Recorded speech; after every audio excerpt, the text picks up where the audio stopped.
Praise the Lord. దేవుని పరిశుద్ధ నామమునకు మహిమ కలుగును గాక. మీ అందరికీ ఈ ఉదయకాలం శుభాకాంక్షలు.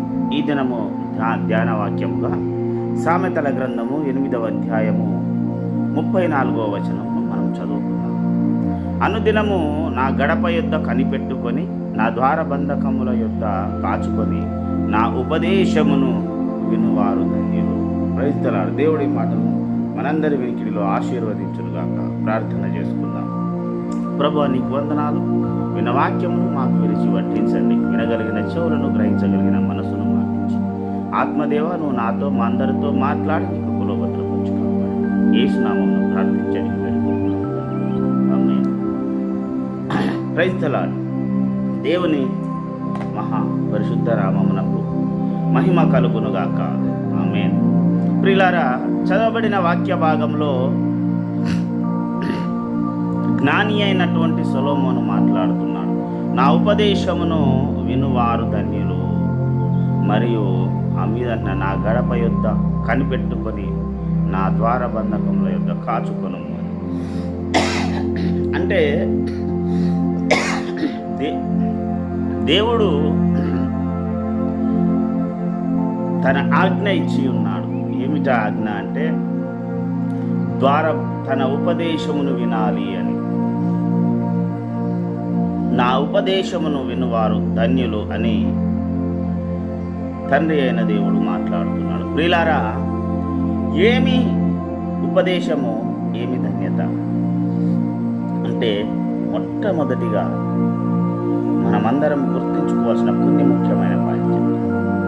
యెహోవా దేవుడుగా గల జనులు ధన్యులు అన్నాడు. అయితే యేసు ప్రభువును నమ్ముకున్నంత మాత్రాన మనం ధన్యులమా? అసలు ధన్యుడెవరు ఈ జగములో? యేసు ప్రభువును నమ్ముకున్న ప్రతి ఒక్కడు ధన్యుడైతే, ఇన్ని నిబంధనలు పాటించవలసినటువంటి అవసరం ఏమున్నది? ఏం లేదు. ఎందుకంటే ఒక దేవుని నమ్ముకుంటే సరిపోతుంది, యేసు ప్రభు యందు విశ్వాసం ఉంచితే సరిపోతుంది, అది ఏమీ సమస్య కాదు అనుకుంటే తప్పది. ఎందుకంటే వాక్యంలో క్లియర్గా రాయబడి ఉంది బైబిల్ గ్రంథంలో. ఏమని? నా ఉపదేశము వినువారు. అది ఎలాగ వినాలి? ఎప్పుడు దేవుడు మాట్లాడుతాడో అని వినాలి. అందుకనే ప్రకటనా గ్రంథంలో అటు రాయబడి ఉంది, చెవి గలవాడు వినుగాక. ఆమేన్. మరి చెవులు లేవా విశ్వాసులందరికీ? యేసు ప్రభువును మొక్కుతున్న వారికి చెవులు లేవా? ఉన్నాయి. కానీ వినగలిగినటువంటి శక్తి లేదు. చెవిటివారా అంటే కాదు, కానీ దేవుని స్వరమును వినగలిగినటువంటి శక్తి లేని వారిగా ఉన్నారు. ఎందుకంటే దేవుని స్వరమును నువ్వు వినడం ఎప్పుడైతే కోల్పోతావో, వినలేకపోతావో, అప్పుడు నీ జీవితంలో ఏం జరుగుతుంది అన్నది అర్థం కాదు. నువ్వేం చేయాలన్నది అర్థం కాదు. దీనికి మంచి తార్కాణము సౌలు రాజు దేవుడు వదిలేసిన తర్వాత తన భవిష్యత్ ఏంటో అర్థం కాలేదు. గలిబిలి స్టార్ట్ అయిపోయింది. యుద్ధ సన్నాహాలు జరుగుతున్నవి. శత్రు దేశాలు రాబోతున్నాయి. ఏం జరుగుతుందో ఏమో అర్థం కాలేదు. ఆ అర్థం కాని పరిస్థితిలో తన భవిష్యత్ ఏంటో తెలుసుకోవాలన్నాడు. ఎందుకు చెప్తున్నానంటే, దేవుని ఉపదేశము ఎంత ముఖ్యమో, ఆయన స్వరము వినగలగడము, ఆయన చెప్పాడు కదా వినాలి అని. ఆ వినడము ఎంత ఇంపార్టెంట్ ఒక విశ్వాసి జీవితంలో అన్నది చెప్తానంతే. సౌలు రాజు గలిబిలిలో ఉన్నాడు. భవిష్యత్ ఏంటో అర్థం కాలేదు. శత్రుదేశం యుద్ధానికి సిద్ధంగా ఉంది. ఏం జరగబోతుందో తెలియని పక్షంలో ఒక పని చేశాడు. చివరికి ఒక సోది చెప్పి ఆమె దగ్గరికి ఆమెను అడిగి, నా భవిష్యత్ ఏంటో కనుక్కొని చెప్పు అని పోయాడు. ఎలాగ పోయాడు? నిండా ముసుగేసుకొని తన ముఖమును కప్పుకొని ఆమె దగ్గరికి వెళ్ళి ఆమెను అడుగుతాడు. అప్పుడు ఆమె అడుగుతుంది, ఎవరిని పిలిపించాను? సమూయేలుతో మాట్లాడు. ఆమె ఈయన భవిష్యత్తును చూస్తున్నప్పుడు భయపడుతుంది. ఒక దుప్పటి కప్పుకున్న ఒక ముసలివాడు పైకి వచ్చుట నేను చూచుచుంటిని, నీవు నన్నెందుకు మోసం చేశావు, నీవు సౌలువే సౌలువే అని మాట్లాడుతూ ఎందుకు అంత భయభ్రాంతులకు లోనైంది? అంటే సౌలు రాజు ఒక శాసనాన్ని చేసేది ఏమనంటే, ఎవడు కూడా యెహోవా దగ్గర తప్ప వేరొక వారి దగ్గర వారి కూర్చిన విచారణను కనుగొనకూడదు, సోది చెప్పడాన్ని నిషేధించాడు. కానీ దేవుడు మాట్లాడకపోయేసరికి అక్కడికి వెళ్ళిపోయాడు. అంటే ప్రియులారా, దేవుని మాట, దేవుని ఆజ్ఞ గనక నీ లేకపోతే నీ జీవితం గలిబిలిమయమే. మన జీవితంలో తెలిసి తెలియక ఎన్నో చేస్తాం, వాటిని దిద్దుకోవడానికి మనం ఎన్నో రకాల ప్రయత్నాలు చేస్తాం. కానీ నిజంగా నువ్వు దేవుని ఆలోచనను వినగలగకపోతే, దేవుని చిత్తం ఏంటో నువ్వు తెలుసుకోకపోతే అది కుదరదు. అందుకే అంత గొప్ప రాజైనటువంటి సౌలు ఆ పరిస్థితిలోకి వెళ్ళిపోయాడు. ప్రియులారా, అసలు సౌలు రాజులు అయ్యాడు అంటే దేవుడే పట్టుకొచ్చి మరీ రాజు చేశాడు. సౌలు జీవితం పట్ల దేవునికి ఒక ప్రత్యేకమైన ప్రణాళిక ఉన్నది. ఆ ప్రత్యేకమైన ప్రణాళికను సౌలుకు చెప్పినప్పుడు, అయ్యా నాతో కాదు, ఇదంతా నేను చేయలేను అని చెప్పి వెళ్ళిపోయి ఎక్కడున్నాడు, సామాన్లు ఉన్న రూమ్లో, ఒక స్టోర్ రూమ్ లాంటి దాంట్లో దాచుకున్న పరిస్థితి మనం వాక్యానంలో చూస్తాం, మొదటి సమూయేలు గ్రంథంలో. అయితే ఆ మొదటి సమూయేలు గ్రంథంలో మనం చూస్తున్నాం ఎందుకు సౌలు అలాగే తయారయ్యాడు. దేవుని ఉపదేశమును వినగలిగిన చెవులను కోల్పోయాడు. అందుకే ప్రకటనా గ్రంథంలో తరచూ ఈ మాట చెప్పబడుతున్నది, సంఘములతో ప్రభు ఆత్మ చెప్పుతున్న మాట చెవిగలవాడు వినుగాక. ఈరోజు నువ్వు నేను ఏదో ఒక సంఘానికి అంటుకట్టబడి ఉన్నాం. ఆ సిద్ధాంత రాద్ధాంతాలు కానీ ఆ విభేజాలు కానీ నేను మాట్లాడను. మనమందరము నువ్వు ఏమి నమ్మినా మొట్టమొదట యేసు రక్తము చేత శుద్ధీకరించబడిన వారము గనుక ఎన్ని బోధలు ఎంతమంది సేవకులు చెప్పినా ముందు మనల్ని మనం సంరక్షించుకోవాలి. మనల్ని మనం దేవునితో సరిగా అంటుకట్టబడే విధానంలో ఉండాలి. వీళ్ళు ఇది చెప్పారు, వాళ్ళు అది చెప్పారు, గలిబిలి కాకూడదు.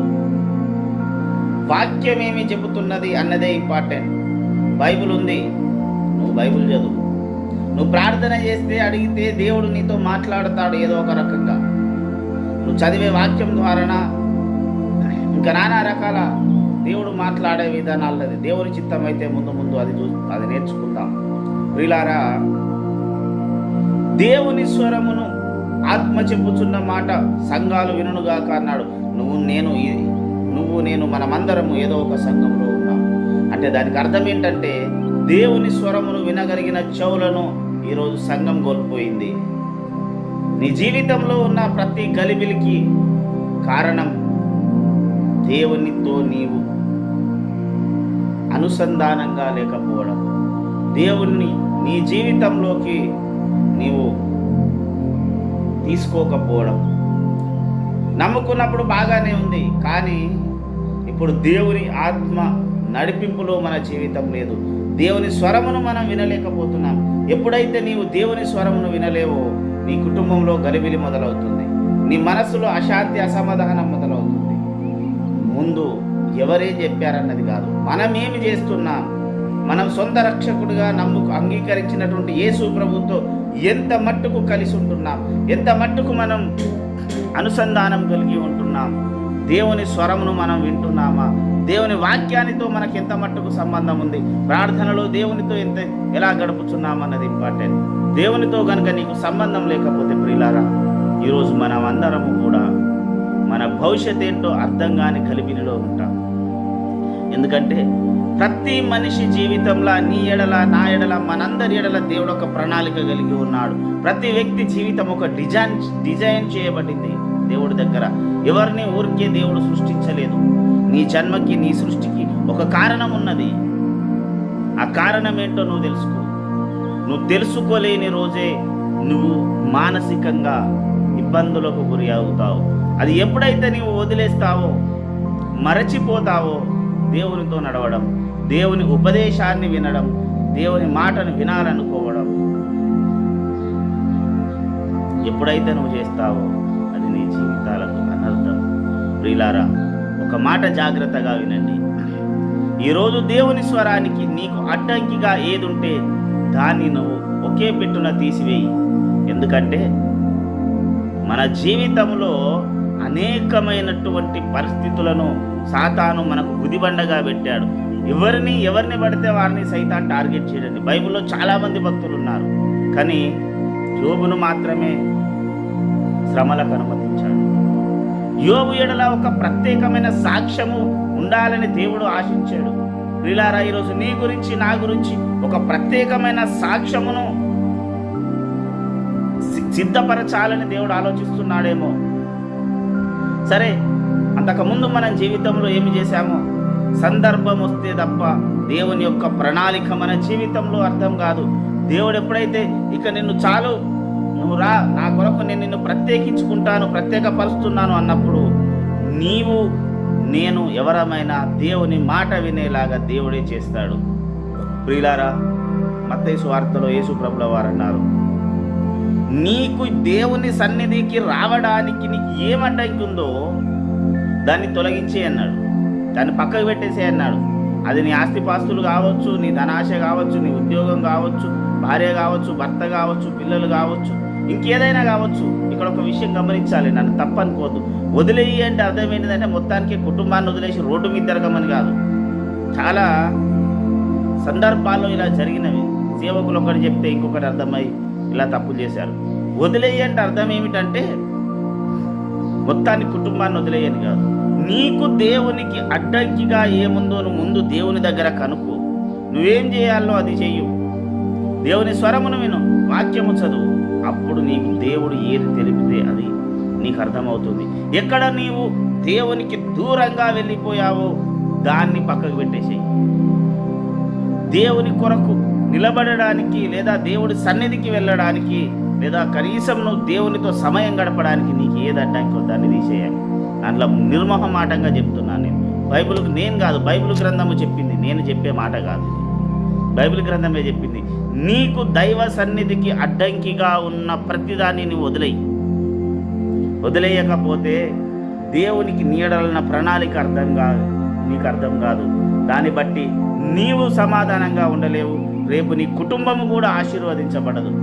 కొన్నిసార్లు మన జీవితంలో అది బాగా మనకు అందంగా, ఇష్టంగా, బాగా ప్రేమగా కనబడుతుంది, కానీ అదే నీ జీవితంలో దేవునికి నిన్ను దూరం చేసే ఒక గుదిబండ అవుతుంది.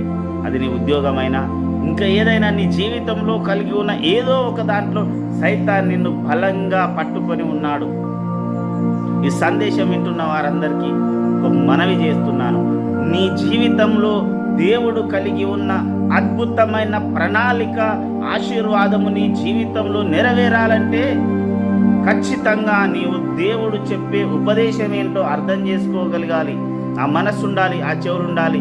ఏదైతే నీ జీవితంలో నీకు అడ్డంకి అని దేవుడు అర్థం చేశాడో, నీ ఆశీర్వాదానికి, నీ సమాధానకరమైన జీవితానికి, నీ పిల్లల ఉజ్వల భవిష్యత్తుకి నీకు ఏది అడ్డంకి, దేవుని ఆశీర్వాదం నీ జీవితంలో పనిచేయకుండా ఏదైతే ఆపుతుందో దాన్ని ఒకే పెట్టుతోటి నువ్వు తీసివేయి. అప్పుడు ఆ దేవుని ఉపదేశం అనేది అర్థమవుతుంది. దేవునితో నువ్వు సమయాన్ని గడపగలుగుతావు.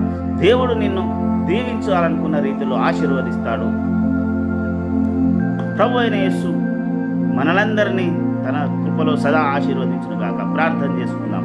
సర్వాధికారమైన మా దేవా, నీకు వందనాలు. విన్న వాక్యాన్ని సైతాన్ని ఎత్తుకుపోకుండా నీరు కట్టి ఫలింపచేయండి. మంచి నెలలో పడ్డ విత్తనము నూరంతలు ఫలించినట్లు మన నామ అందరి జీవితాల్లో ఫలించే కృపను దయచేయమని నమ్మదగిన నీ హస్తాలకు మమ్మల్ని మేము సమర్పించుకుంటాం. నువ్వే తోడైన నీ కృపలో భద్రపరిచి దీవించి ఆశీర్వదించమని నీకే వేలాది వందనాలు, కృతజ్ఞతాస్తుతులు, స్తోత్రాలు చేయొచ్చు. మమ్మల్ని అందరినీ కాపాడమని యేసు నామమున ప్రార్థించి వేడుకుంటున్నాము తండ్రి, ఆమేన్. మన తండ్రైన పరమ ప్రేమ, రక్షకుడైన యేసునాథుని కృప, పరిశుద్ధాత్మ దేవుని యొక్క శాశ్వత ఆశీర్వాదం సరైనది. ఇది మొదలుకొని క్రీస్తు రెండో రాకడ పర్యంతం వరకు మనందరి జీవితాలకు మెండుగా తోడైండును గాక. యేసు రక్తమే జయం, శిలువ రక్తమే జయం. ప్రవేశ నామమునకు సంపూర్ణ విజయం కలుగును. అపవాదికి హాని క్రియలకు అనంత కోటి నాశనం కలుగును గాక. ఆమేన్. Praise the Lord. అందరికీ వందనాలు, దైవాశీస్సులు. అలాగే ఈ వాక్యము ద్వారా మీరు ఆదరించబడ్డట్టయితే ఇంకా అనేక మందికి ఈ వాక్యాన్ని చేరేలాగా మీరు పంపించగలరని ఆ ప్రభువు పేరిట మిమ్మల్ని కోరుచున్నాను. ఆమేన్.